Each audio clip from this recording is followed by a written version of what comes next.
having worked our way through the constitutional requirements, we get to the point where there's an exception to how we select senators, and that I think that rings a bell there. So every 10 years, right, the federal government requires a census, right, and we just had one in 2020. It was a particularly difficult one given COVID, but the U.S. government's trying to count everybody and figure out where they are, and the U.S. Constitution requires them to do this. And the concern from the federal level is that people have moved from state to state, and the U.S. House of Representatives, the distribution of representatives in each of the states is dependent upon the population in those states. And so we apportion, right, the 435 U.S. House members based upon percentage of population in each state. And so states like Texas that are experiencing, population growth and migration into the state are getting eventually, right, picking up a new legislative district in Texas every couple times. And I think a few years ago, right, a decade ago, we picked up 2 or 3 U.S. House seats in Texas, which means we went up to like 36 or 38 seats, and a couple other states, right, whose population had declined, they lost those seats. And that's right. The census is working at the federal level like that, but it also has an impact on what goes on in the state, because when we do that census nationwide, right, we have all of the information about the voters in Texas now, and where they are, and we've got these people moving into the state. We obviously have a lot of people moving through the state, and so we need to do the same process in the state of Texas that the federal government has done between the states, and that is look at the growth of the population in Texas based on that most recent census, and split up, our districts again, redraw the boundaries of our districts, so that all of the House districts have the same number of people in them, and all of the Senate districts have the same number of people in them. Now, as you can see from this slide that we covered last time, the whole Senate gets reelected every 2 years, right? So, in that sense, it's not a big deal that we're doing this kind of reshuffling after a census, because, right, as soon as the redistricting is done, we have a House election, and all of the people are picked based off those new districts. But the Senate is elected to 4-year terms, which means you could have this redistricting and it wouldn't affect the whole Senate at one time, because we do half the Senate every 2 years on an election cycle. So generally we've staggered those, but in the election period that happens directly after a census, all of the senators come back up for election. Right, so we can get them all, we can redraw these boundaries across the state, right? So we have, right, voters that move from one election district to another election district, from one Senate district to another Senate district. We may have, right, senators then that are running for re-election with a completely different set of constituents than they had that elected them the first time.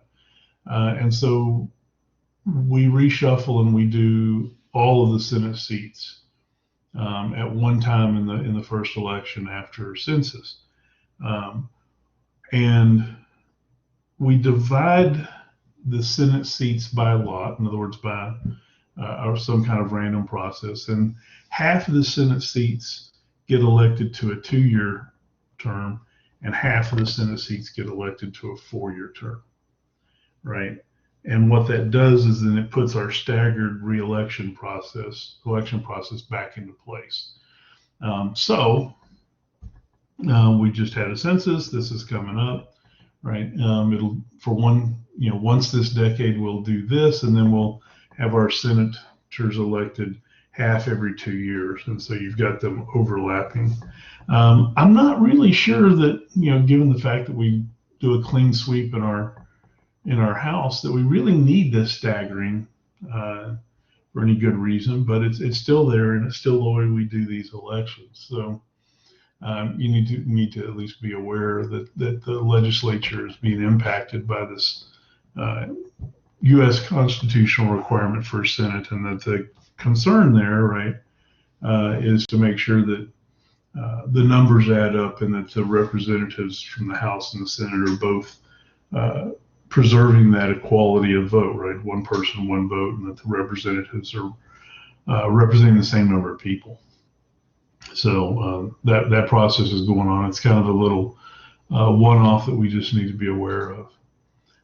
So this brings us to a different discussion, and that's, we know we're going to get our senators and our House members and the folks that we elect are supposed to represent us, right? We know that that's their job in a republic, is to represent the people from their state, from their district, from whatever it is that they're a representative of. The question we haven't talked about is how they're supposed to represent us. What kind of representation do they believe their job entails? And there are different kinds of representation out there. There's three that we can speak of directly here, and you probably intuitively know the difference between these. You just haven't thought about them in these terms, but our experience is such that we kind of understand the difference. So the first type of representation that a representative could choose, or that voters could expect of a representative, is what we call delegate representation. And that's where the person that's running for office, that gets elected to office, has the perception, and maybe the voters do too, that their job is to be a representative. And it is to be a direct representative, in the sense that you elect me to represent you. So anytime I'm going to be looking to vote on something, I'm going to turn around and look to my constituents, the people in my district, and say, what do they want, right? My job is to cast the vote for the folks in my district to represent them. So I need to know what they want. So we've got a bill that's going to do X or Y. I'm going to look at my district, maybe ask them, maybe survey them. Maybe I know from some past of the election or some past survey what they want as a whole. But I'm going to be looking for some indication on how to represent them. I'm there as their delegate. I'm there to do what they want me to do. And that means that, right, I'm working directly for them, and I'm not probably going to really consider substituting my own perspective or my own belief of what they want or what they need. I'm going to look directly to them, and they may say, we want X. And in my head, I'm thinking X is completely the wrong decision. If it were me representing myself, I would vote Y, but it's not. I'm a delegate. So I'm going to vote X just like they asked me to, right? Because I work for them and I'm going to be their delegate. So that's one way to approach the job, is to always be, right, tapping back in to what the people think, and then casting your vote based upon those thoughts. And that's certainly, I think, something that legislators do, right? I think that's certainly, they always have at least some perspective that they're there in a position that might require them to be a delegate. And if they're looking to get reelected, that would certainly be a good place to place themselves, a good place to be, right? To say, look, I like this job as a representative or a Senate member, and this is a republic. I'm supposed to represent people, and sometimes that means I do what my people want and not what I personally want. So be it, right? That's my job. Represent them. And in that sense, right, the folks back home should be looking at the representative going, all right, he's following what his constituents want. He's casting those votes, right? She's listening to our issues, right? And so in that sense, we then should as we approach a re-election or election, should evaluate that, right, incumbent on how well they did their job as a delegate, if that's what we expect out of them, right? So we're saying, okay, they did represent us the way we wanted to be. So if they hold themselves out as a delegate, they follow through with that kind of approach to their job, then they're probably fairly well insulated from election opponents, right? Because they're probably keeping their electorate group base happy. So that's one way to approach the job. Now, that approach assumes that your constituents, one, know what the issues are, two, know what they want, and three, are communicating that perspective to you, and that you can tap into it somehow. If there's one thing we know about the electorate in general, is that they're usually not well informed. They don't know what's about to be voted on. They don't know what the bills are. They maybe don't have a considered position on a bill. They may know that, oh yeah, there's going to be a vote on this, but I'm not going to spend the time or effort to figure it out, right? I mean, most of us don't have any idea about the plethora of bills that are in front of a legislator in the Texas State House. So we don't know what they're voting on. We don't know what stances they're taking. Most of us don't pay attention to them. And if that's the case, the whole delegate process is based on a set of assumptions that aren't true, right? The delegate process is based right on the fact that we as constituents know what we want and can communicate that. And if we're not paying attention to all of the things coming before the legislature, that's not true. Most of us, therefore, understand that and don't want to have to put that effort in. I certainly don't want to have to read up on 6, 7, 8,000 bills at every legislative session, and then tell my House member or Senate member how to vote. And most of the rest of us don't have the time or the interest to do that either.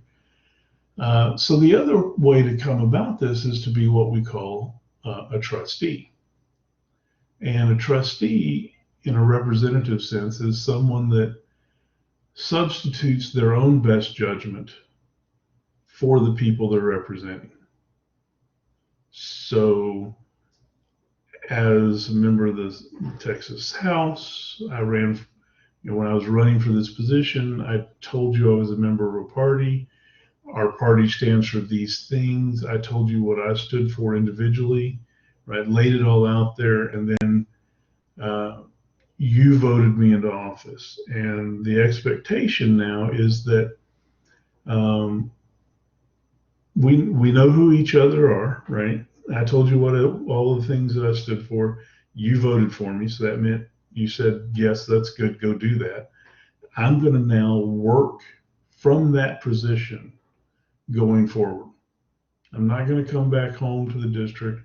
I'm not going to do polling and all the time touch base and say, hey, here's a bill doing X. Do y'all like that or not like that? I'm not going to do that, right? That's not very efficient. It's not very effective. What I'm going to do is take your trust that you gave me by giving me your vote, and I'm going to apply it in the method that I advertised to you as a candidate that I would. And so for the next 2 years, or if I'm a House member, or 4 years if I'm a senator, I'm going to vote based on what I think is best for my constituents, best for my district. And then you will reevaluate my job when I come up for reelection. And if I did a good job and I rewarded your trust in me with good decisions, then you'll reelect me. And if not, I'll have to be responsible and explain that to you. or lose your vote in the next election. And so this kind of perspective is frees the representative or the senator up from having to be in constant contact with their home district. They have an idea, they know what they want, they've got a perspective, and now they're going to work it for the next couple of years, right? And in a real sense, right, this word trustee comes from an experience of how we put, adults in charge of minors that don't have family, right? We do the same thing. We do the same thing with fiduciary trust between investors and their brokers and their financial advisors, right? You have trustees that make decisions on your behalf, right? Universities and businesses, companies sometimes have trustees, and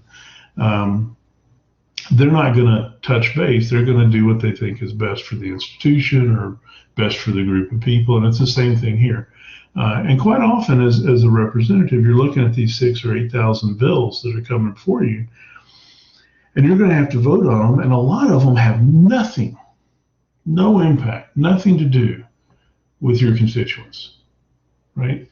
Not every piece of legislation is going to affect everybody in Texas. Some of those pieces of legislation are written for specific cities or written for specific industries, and so for a lot of this stuff, it's not applicable, and your constituents won't care one way or another. And some things are going to be bills that are going to impact the state as a whole. And the proper perspective to decide how to vote for something is to look at, is it good for Texas or not good for Texas? Again, not really bringing your constituents into the process. So there are a lot of opportunities for representatives in the State House to exercise their own judgment from a different perspective than what their constituents want. And that would be a trustee position. And I often think of this as an example. I think of this, right? Kids' parents, for whatever reason, are not in the picture. They passed away or something, and an estate has been left to this minor, and they do not have the wherewithal to manage this estate. And the court appoints a trustee, right? Someone that's adult and that's experienced and has some common sense, and they say, make good decisions for this person, right? Consider what they need and make good decisions for them. That's a trustee. So when that 16-year-old right is ready for a car and says, I want a Ferrari, right? The trustee goes, that's nice, but here's your Nissan, here's your Toyota or whatever, right? Your Chevrolet. It's not a Ferrari, right? It wouldn't be in your best interest long term, or even maybe the short term, for me to give you the keys to a $250,000 car as your first vehicle. Just not smart, right? Even if you had the funds for it. And so the trustee would make a decision that they think is in the best interest of their client, even if their client's telling them something different, right? And that's the kind of relationship that could exist as well, right?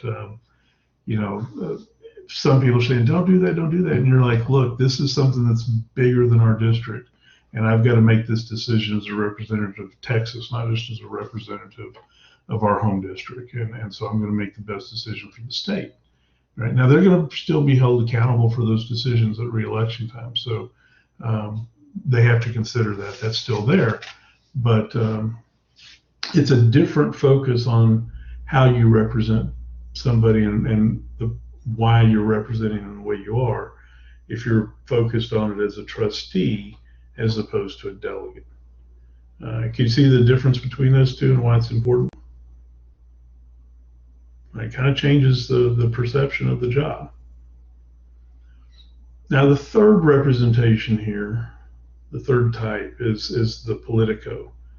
And right, if you remember when politico, we're talking politics, we're talking, right, negotiations and bargaining and all those kind of things. And that's what this position is.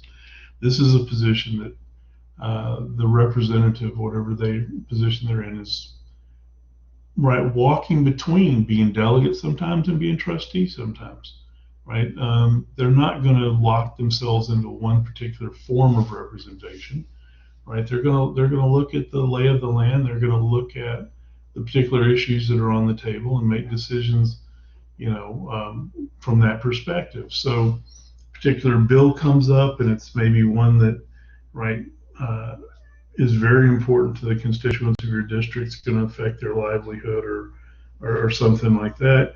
You may want to be a delegate in that situation. You may want to turn around and make sure, right, that the way you think you should vote as a representative is exactly the way your constituents want, because it's going to impact their daily lives. And so you should consult with them on that. But on a myriad of other things, right, you're representing a district in San Angelo, right in the western middle of the state, and a bill's coming up about shrimp farming off the coast. Other than the fact that there may be people in your district that eat shrimp and are interested in what the cost of it is when they go to a restaurant or a grocery store to buy it, the policy that you may be voting on how shrimp farming happens and what kind of nets they can use and when the season for shrimp harvesting is, they don't care. They just want shrimp available to eat. So you're going to be, as a representative, maybe approaching that as a trustee for the state of Texas, right, and a trustee for a particularly important part of our state economy, right, fishing industry, and are going to make a decision from those perspectives and not from looking back at what your district wants necessarily. And so you'll have a different perspective and you'll vote a different way. So you're not going to be, unless you choose as a representative to be a delegate or be a trustee, you're not locked into it. And most of them, if you evaluate how they approach their job, they're much more of the circumstantial politico kind of perspective, and then that makes a lot of sense, I think. Now, if you ran on a platform of, I will go do a good job for you. You don't have to pay attention. Just trust me. Let me do my job. And people voted for you for that, then go be a trustee.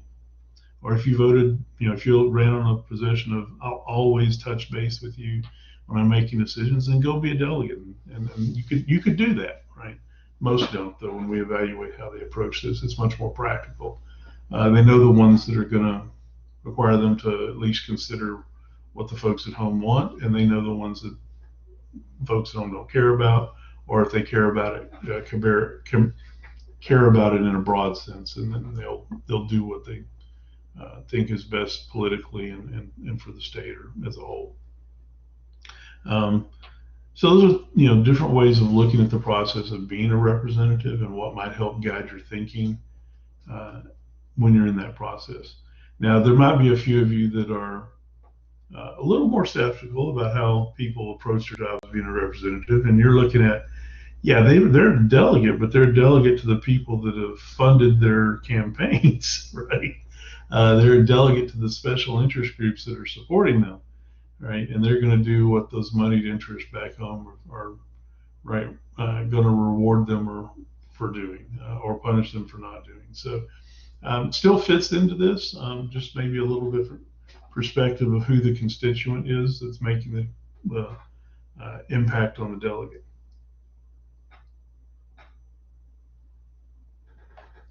Any questions about this?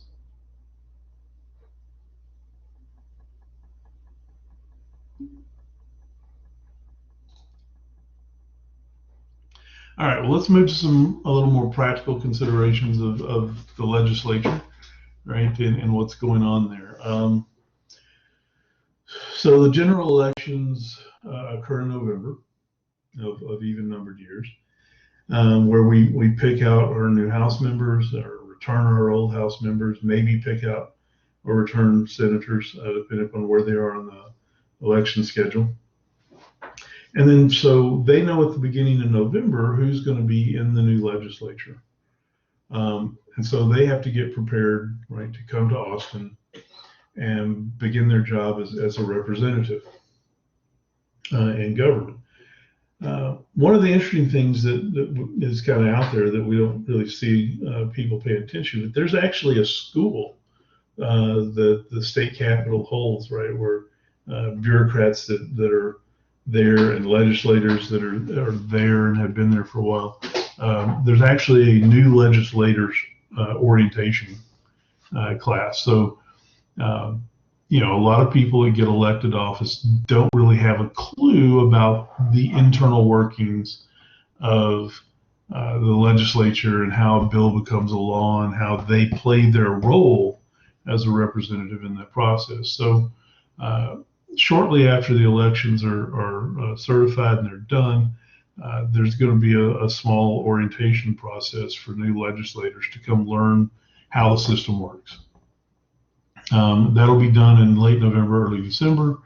At that same time, the legislature, right, the bureaucrats that are working within the legislature are taking in new bills from the legislators. So they hit the ground running, and actually even before the elections in October, bills are allowed to be pre-filed.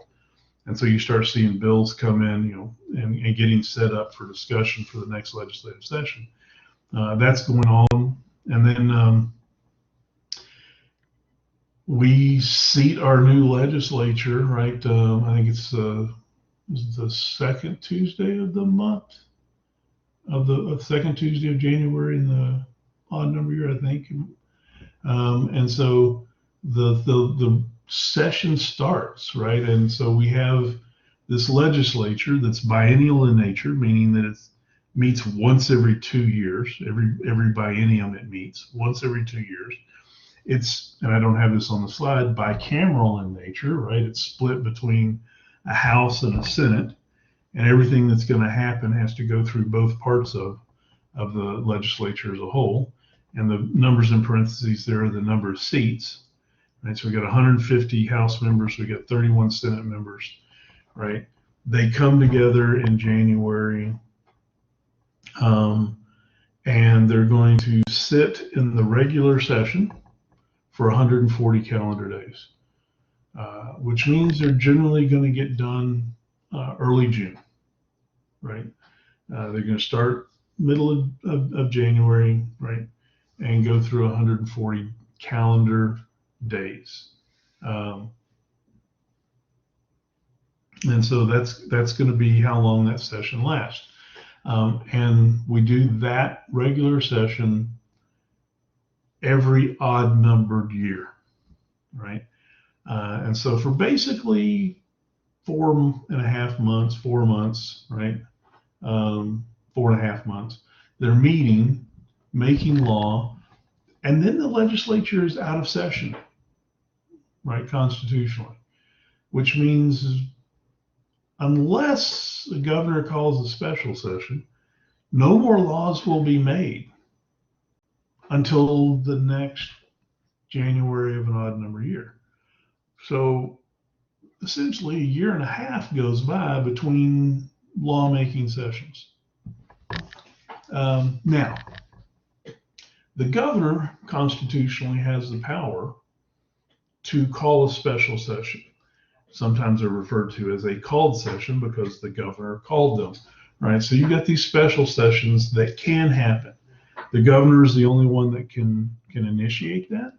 The Constitution puts a limit on it, says that a special session will last no more than 30 days. And that the governor will provide an agenda for that session.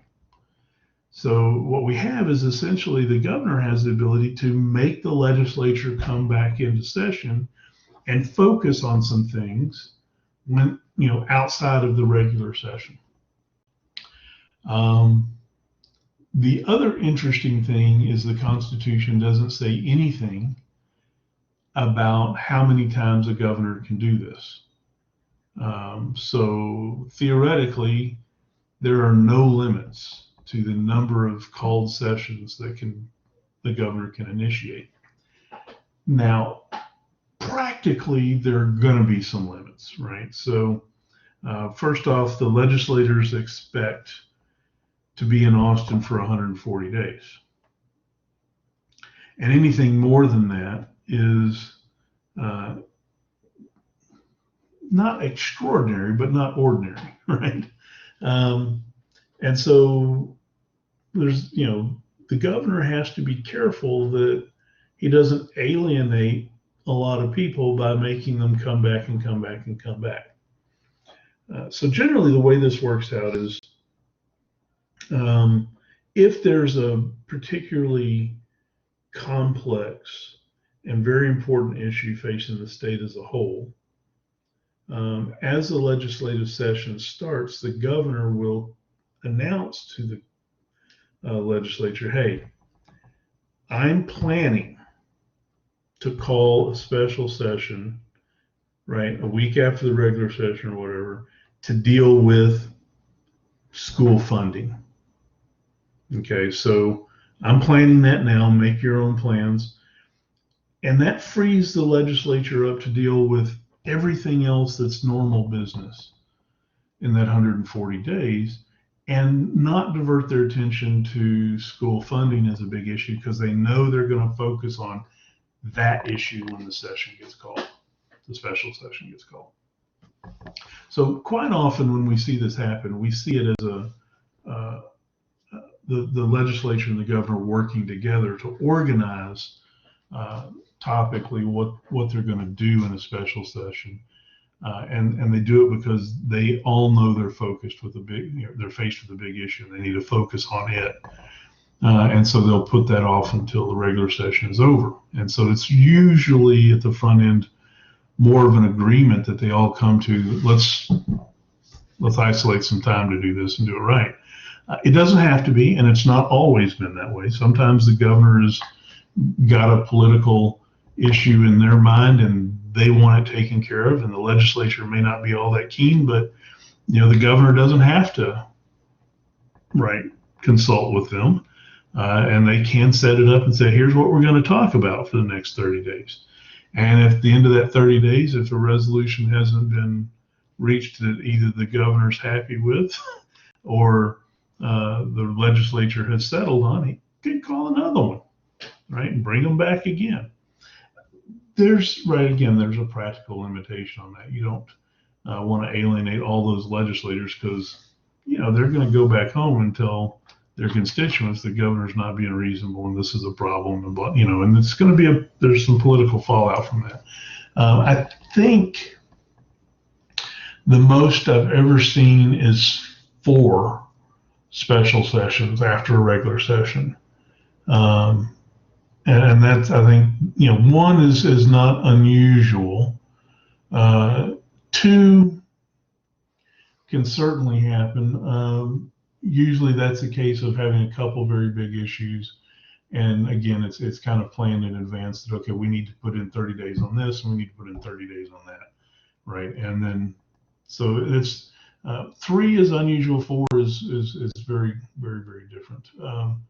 I don't think there's been more than 4. I could be wrong on that, but I don't recall any. And if you go to the Texas legislative website, you can see that going back for years, because when you're doing that bill search at the top of the screen, you pick either regular session or it has listed there the special session, so you can see real quick how many there were and what the topics were by jumping into the special session. Now, it is also possible that the governor and the legislature agree that they need a special session because they just have too much work to do to get done in 140 days. And so they can say, okay, look, right, we've got a lot of important stuff we're not going to get done. Y'all select out, we'll talk about and deliberate on what we want to push off to a special session. And so the governor will generate that agenda in consultation with the legislature. So it's certainly possible they can use that to manage. Now they try not to, right? You may see 8,000-9,000 bills in that legislative session, and generally the approach to it is the legislature is going to deal with them, right?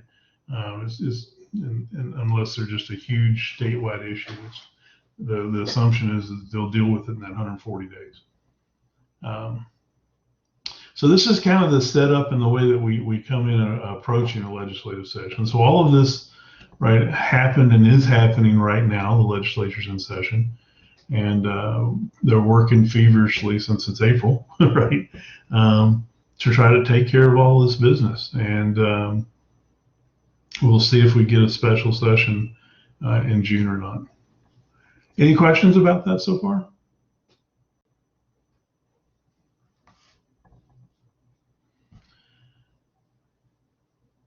This slide is this is a recently updated slide, by the way. This slide is just giving us an insight into what the Texas legislature looks like right now, what the split between parties are in the House and the Senate, what some of the demographic representations in the legislature are between our regular demographic concerns, right? So, we're Republican majority state, so it's not surprising to see that there are more Republicans in the House than Democrats, and more senators in the Senate than Democrats. What may surprise you is it's not as, if you're just listening to the media and you're just listening to us talk about the state being a red state and a Republican state, the actual distance between the seats that each party holds is not huge. Right now, it's significant, right? It's a difference in that the Republicans have the votes to do what they want to without having to consult much with the Democrats. But I mean, you only need to see 5 Senate districts, or what is that, 1/6 or 1/5? There are 31 seats, 5, right? So 1/6 basically of the seats in the state of Texas, Senate seats in Texas, flip. For the Democrats to control the Senate. It's not easy, but it's not a crazy number either. And you're only looking at 15 seats out of 150, 10% flipping for the Democrats to be in contention in the House. So while we are a Republican-oriented state, the distance between the two parties and who's in control is probably closer than you thought it was if you haven't been paying attention to the actual elections. Because when we hear the media talk about it, especially, it's right, Texas is red, it might be thinking about going purple a little bit. Well, yeah, it might be. It wouldn't take a huge change for that to happen. The thing to understand, though, is that in Texas, these districts, House districts and Senate districts, are fairly easily identifiable as urban and suburban and rural. And the Republicans do have the rural districts locked up, or pretty solid in the suburban districts, and the Democrats have the urban districts locked up. So it's going to be this fight in the suburban area that determines where the House and the Senate are going, and that's a tough place to get people to change their minds. You see here a kind of inordinate difference between gender, right? The population of Texas is fairly evenly split, as it should be, right? Genetics and science, right, give us a 50-50 split on males and females, and it's usually 0.2% different. A little more females than males on average, but not much. But you see here a marked difference in who's getting elected to office right now. That's about a quarter, right? Not quite a quarter of the seats are held by women, 22, 23% maybe. And 50% of the population is female. So if we're looking at demographics and we're looking at what the numerical or mathematical match is, there's not one, right? We're definitely predisposed to electing males historically, right? For the longest time, we didn't have a choice. Since we've had a choice, right? Women have been certainly making inroads here, but it's not. We're not seeing a normal and natural distribution between the genders, right? there's still a preference for electing males, and part of that is a preference for election, and part of that is a preference for running for office, right? And who the resources are available for, who people are willing to right vote for and support for an office. And so there's a lot of things that factor into this, but it's certainly not giving us a match on the demography versus the results. It's even more of an issue when we look at race, right? That there's a distinction and difference between demographics and what we see elected, right? 61% of the offices in the legislature are held by white folks, and only 39% by people of color. And that doesn't match up at all with the distribution of race and identity in the state, as you can see, right? People of color make up almost 60% of the state of Texas, and white folks are 40% or so. And so, right, this is also another historical indication of where we're coming from and how slow change is to take effect in politics and in election processes. And so those that have power will hold on to it, and those that are aspiring to power have to work harder to be successful at it. And we see that in the election process and results. That being said, the trends are in the right direction, so that's a good thing, right? In both of these, we're trending to getting a better match in demographics. Now, that's not to say that if we ever achieve a demographic match, that's going to affect politics necessarily, right? Gender and race don't always equate to new and different policy when it changes, right? So as these demographic numbers change, maybe policies will change, maybe legislation will change, and maybe it won't, right? Your gender and your race do not determine necessarily your politics. I know we like to, especially in the media, they like to, and we hear these messages all the time, right, of race and gender indicating a specific policy preference. And there's numbers to say why that's the case, but it's not required, it's not necessary, it doesn't always follow. Right, we've seen quite a few misdiagnoses or misapprehensions about what was going to happen in Texas politics based on the growth of Hispanics in Texas, and media assuming and arguing that as the Hispanic population in Texas grows and the Hispanic population in Texas participates more in elections, Democrats are going to win office more.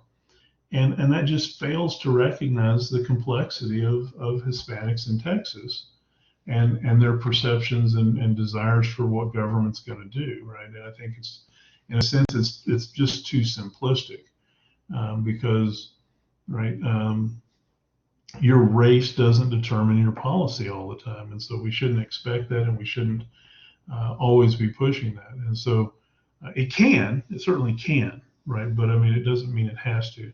And in Texas, we've been wrong quite a few times in saying that, oh, well, now that the Hispanic population is so large in Texas, Democrats are going to take power. And what we find out, of course, is there's a good number of Hispanics that are conservative in their perspective, political perspectives, and they don't identify with the Democratic Party. They identify with the Republican Party, and they vote that way because that's the policy they want, and that's makes a lot of sense, right? And so, it's not a case that race equals political destiny, right? It's just not the case. It's a trend. It's certainly something that points one direction, but it's kind of silly on our part to assume it's always true. And of course, the same goes with other races, with gender, with age groups, right? There are trends, there are observances. We have data that shows things, going one way or another way, or that trend away.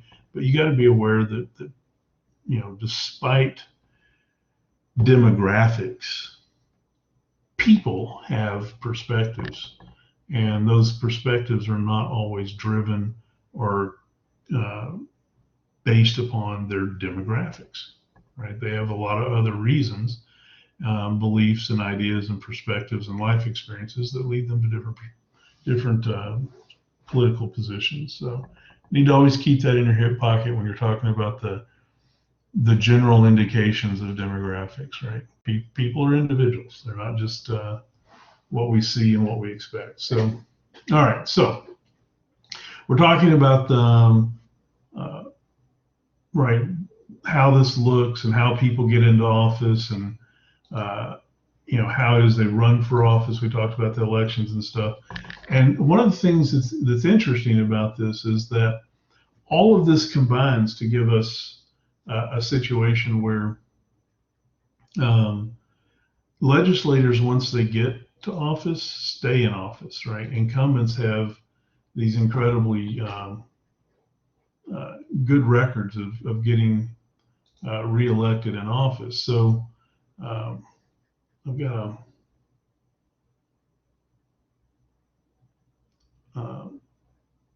when we look at them, when we look at these differences, we look at these abilities. Incumbents win. They win a lot, right? So we got to be. I've lost there's my slides. We have to be aware that they have these ideas, they have these perspectives, and they're going to, once they get elected to offices, be able to hold on to them, right? And so when someone gets into the legislature, they're going to have some impacts. We've talked about this before, right? We've talked about the advantages that incumbents have. We've talked about that they win often. We've talked, I think that, when we were talking about elections, that they win easily, right? So that's what we're when you're looking at the legislature and the people who get elected to them, once they're there, right, they're going to be there. And did we cover these 5 advantages before? I'm looking at this slide and I'm thinking that we've covered it before, but that just could be because I've done it in a different class. Let's cover it and let's see if it rings a bell. Why incumbents have what advantages incumbents have. One, incumbents have, right, war chest. Yeah, I don't think we've gone through it step by step like this. I think we've talked about them in general, and so I think this is the first time I actually list them all out for you, right? No, I could be senile, you could be forgetful. You got to have the age back there, right? And I feel that way sometimes. Okay, so the advantages that incumbents have. First off, they have people that have voted for them before. And that gives them advertising advantages, right? As someone that's in office in the Texas legislature, I can advertise what I have done, what I am doing. I can set up meetings with my constituents. I can mail stuff out to them, right? I have the ability to go interact with people that have voted for me before and are watching me or expecting me to do work for them, and have the expectation that they will show up and pay attention. And incumbents have that. Challengers are scrambling to build that, right? So here I am, right? I'm in office. I've got staff working for me, and I've got, right, it's my job to communicate back to my constituents. And I can do that in, hey, here's what's going on. I ran as a delegate. How do you want me to do these things? I'm going to come back and hold a rally, show up, and let's talk about what the legislature's doing, right? Here's some mail that I'm sending out, and I'm asking your opinion on things, right? Or as a trustee, here's what I've been doing for you, right? On a large level, on a voting level, right? So there are lots of ways that I can advertise about myself and my position and what I'm doing that a challenger doesn't have. The second big advantage I have is what's called credit claiming, and that means I have done work for my constituents. I'm in office, right? I've got constituents that call up and say, I've got a problem with X. And as a legislature, I can assign my staff to work on those problems and solve those problems. And then when they do, right, they've provided service to my constituents, I can crow about that, right? Here's a problem I solved for one of your neighbors. Better yet, maybe I can get that constituent to actually talk themselves about the problem I solved for them. Because there's nothing better in the world than to have voters out there saying, yeah, I had a problem. I called my representative. Their staff jumped on it. Problem got solved, right? We should keep this guy in office, right? She's doing great. She's providing the services we've asked for, right? So credit claiming is something that only someone in office can really do, right? The challenger is going to be out there saying, I will give you great service, right? I will deliver great service if you elect me. So again, the incumbent has a history of what they're doing, who they're talking to, what they've solved, right? That provides an advantage. And the third advantage they have based upon history is position taking. In other words, I'm here in the legislature. I've got 6,000 to 8,000, 9,000 bills I'm going to have an opportunity to play a part in. Now, most of those bills, right, won't make it to the floor, so I'm not going to vote on all of them, right? I'm going to vote on the ones that come before the committees I'm assigned to, and I'm going to vote on the ones that make it to the House or Senate floor that I'm working, as a whole. But in all of those cases, I've taken a position. I have built a resume of votes on a lot of different issues, and I can point to that and say, remember when I was running the first time, I promised you I would do X, Y, and Z. Here's my voting record showing me doing X, Y, and Z, right? That's powerful information for someone that's running for re-election, right? I made a promise. Here's proof of me fulfilling my promise. A challenger, again, is going to be in the position of trust me, I will, right? Where the incumbent is, you don't have to trust me anymore. My history shows who I am, what I am, and that you can trust me, right? It's not a matter of trusting me because you take my word. You can trust me because I've got a history of living up to my word. And that's a lot more powerful, right? So that's a huge advantage, right? Now, that can, of course, become a detriment to you if you've made promises and that didn't follow through. But we know that usually when people get into office that they do follow through better than 80% of the time, closer to 90% of the time. They're fulfilling their promises, right? They have done actions that demonstrate a commitment to what they promised. And so, most of your politicians are, once they get elected, are living up to their word in what they've said they would try to do. This next one here takes a little bit of explanation, but incumbents generally have an advantage because they face weak opponents. The challengers that are running against them are, through self-selection, weak challengers. And here's why. The decision to run for office is a hard one to make, but once you make it, the time, right, that you have to actually follow through with that is probably somewhat abbreviated. And it's you have a short amount of time to organize your people, organize your money, organize your message, and then try to win an election. Because most challengers have a limited amount of money and a limited amount of time, and they've got to strike while the iron's hot. Those folks that have a limited amount of money and a limited amount of time are going to be weaker candidates than somebody that's well-funded, has an extensive background in working within their party, and would be what we call a strong candidate. But a strong candidate is looking at all of these advantages that an incumbent has and realizing that running and losing is not a good thing. And they have the luxury, because they have money and they have people supporting them already, that maybe they can wait and choose a better time to run for office than to run against an incumbent that has a lot of advantages, especially if it's a popular incumbent, right? So the really strong challengers are more discriminating about when they choose to take their shot at the office. And they're going to more often take their shot when the incumbents are in trouble or there's no incumbent at all, and they're going to be running against another challenger. So the only people that take a shot at a well-established, well-funded incumbent are people that are a little more desperate to try to win, and therefore weaker opponents, right? Like I said, it's a little bit of a convoluted argument, but we know it's true that you've got somebody like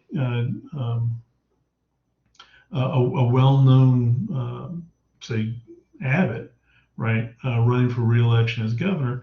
We really don't expect, unless, right, his handling with COVID and stuff and the snowpocalypse, right, really comes to rest as a personal defeat for him. We really don't expect the Republican Party to put any strong people up and primary, right, Governor Abbott. Now the Democrats, of course, will do the best they can. They're always going to try to put somebody up that can defeat him, but the odds are that from a personal perspective, right, people are going to be a little more discriminatory about who they run, not discriminatory, about running against a well-entrenched incumbent governor than maybe waiting for another time. So the people that do it are a little more desperate, have a little less opportunity, and are, right, going for the home run shot when they finally get the opportunity.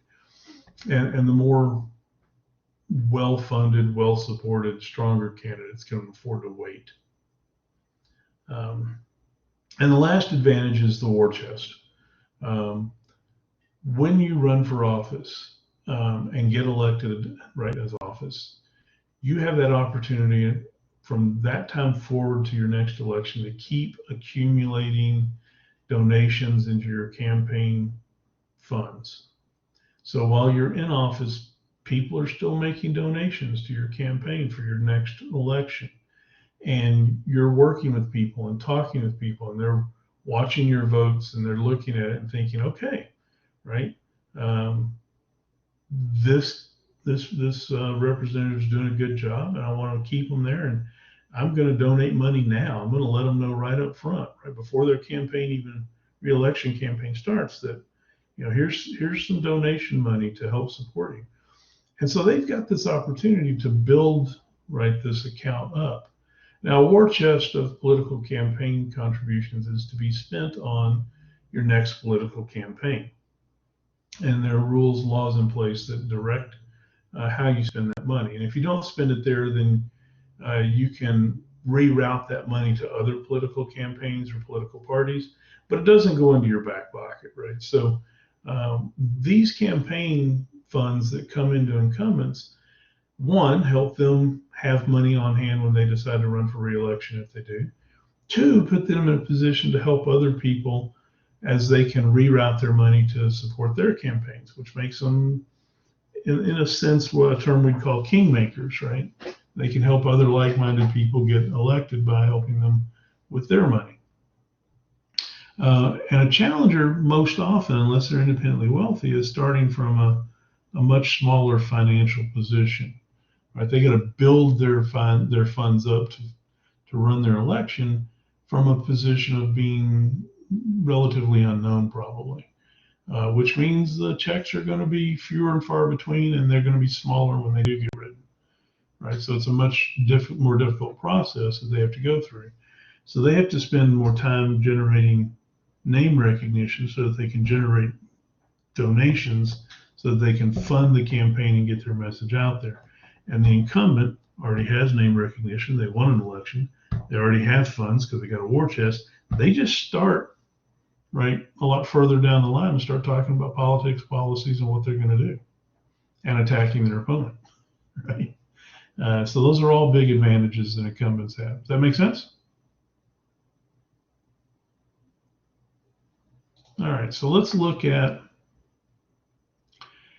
how is it that challengers manage to win. And they usually manage to win because incumbents, right, hurt themselves. Right, incumbents get involved in something that damages their reputation.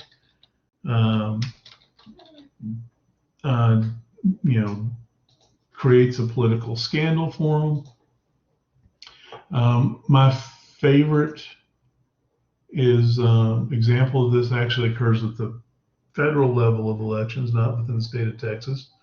And so I'm going to jump over real quick and show you the Hart-Rice scandal. This is the one that I just kind of tickles me a little bit. And so what we're seeing is, or let me get pulled up here. Hello.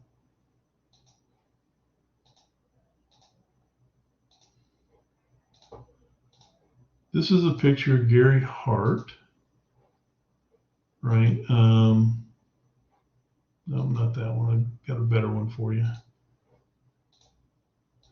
This is a picture. Let's see. How that'll work. Let's go with that, right?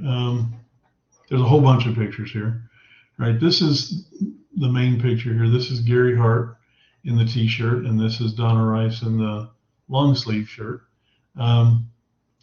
Gary Hart was a Democrat running for president, running for the Democratic nomination for president in the early 90s. And there was a lot of innuendo going around, rumors, scuttlebutt going around that he was having an affair on his wife. What you can't see is that he's got a wedding ring on this hand over here. And he got asked about it. He got asked about this, and he blatantly denied, right? Blatantly denied that there was anything going on between him and anybody else, and that he was faithful to his wife, and blah blah blah. And he told the media, you can follow me around 24/7. I got nothing to hide. There's nothing going on there. This picture, right? This picture came out about a week after he made that challenge to the media. And what had happened is he had gone from campaign stop down to Miami for a weekend, and he was staying on a friend's yacht in Miami, and Donna Rice, who he was having an affair with, met him in Miami at the yacht. And the reason I like this is because of the shirt he's wearing, right? The name of the yacht was called Monkey Business. And he's wearing, right, which is somewhat typical of big yachts. They have T-shirts made with the as you see there, Monkey Business Crew. So he's wearing a crew member T-shirt. But just to me, it's so funny that, right, he's engaged in this monkey business and gets caught at it, and is wearing the shirt that's advertising it with his girlfriend right there, Donna Rice. And his career was done, right? Yeah, I mean, it's, I guess there's some perks to running for president, right?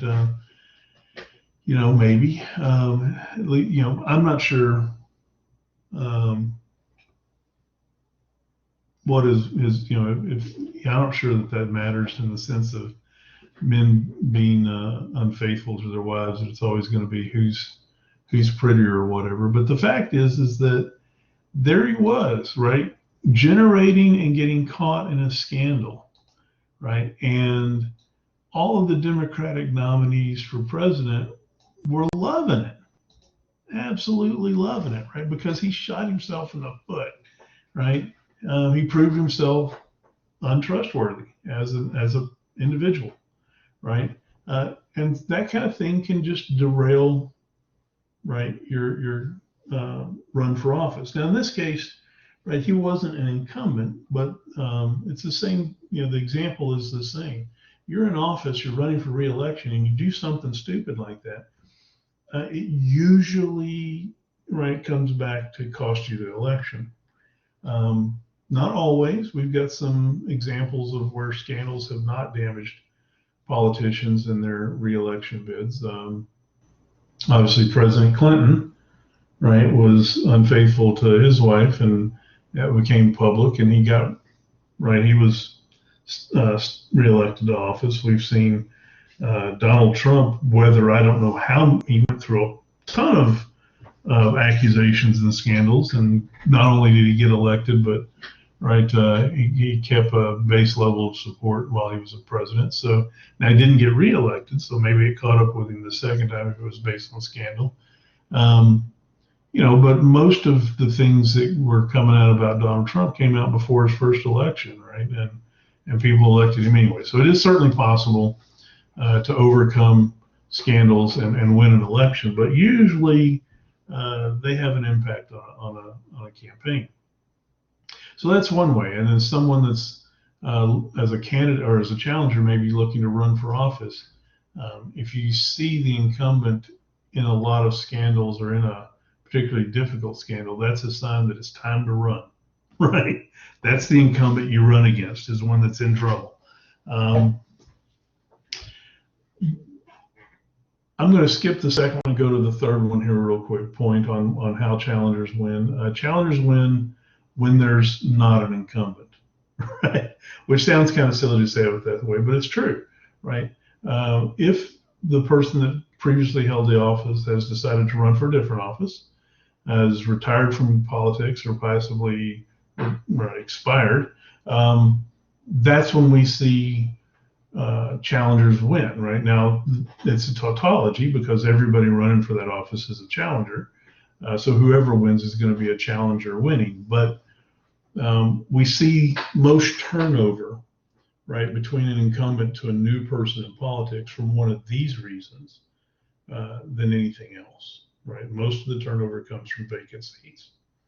Now, the third way is a little complicated, but we're going to talk about it, and we're going to next week we'll continue talking about it, and that's that an incumbent is redistricted, right, because of a census and a redrawing of political boundaries within a state, and the geographical area they represented that elected them physically changes, right? So say you're representing Senate District 5 in Texas, right? And we've had a census, and the Senate district get redrawn, right? The boundaries are changed because the populations have changed. And as the Senate member from District 5, the area that you represented, the boundaries change, and so now the people are different in your district than they were the last time you ran for office. And so the people that supported you before, a good number of them are in a different district now and can't vote for you. And so that incumbent support that you've been working on and developing over time gets kind of pulled out from under your feet because we had to, based on a new census, redraw the district. Now, this usually only happens to minority party candidates or incumbents, right? Like, so in Texas, right, the legislature is responsible for redrawing districts. And that's going to be a Republican majority. And if you're a Republican member, they're probably not going to redraw districts that cost them and cost you as a Republican a seat, right? You're probably going to be safe from that redrawing. But if you're a Democrat, you're going to have to worry that they're going to redraw your district such that it has more Republicans in it, and you're going to have a hard time winning that election. We'll talk about how that works and how it plays out as we move forward and talk about districts in Texas and gerrymandering next time. So we'll stop here today and pick up next week on that. Any questions? Thank you, Davin. See you on Tuesday. Everybody, that hope you have a good weekend. Right.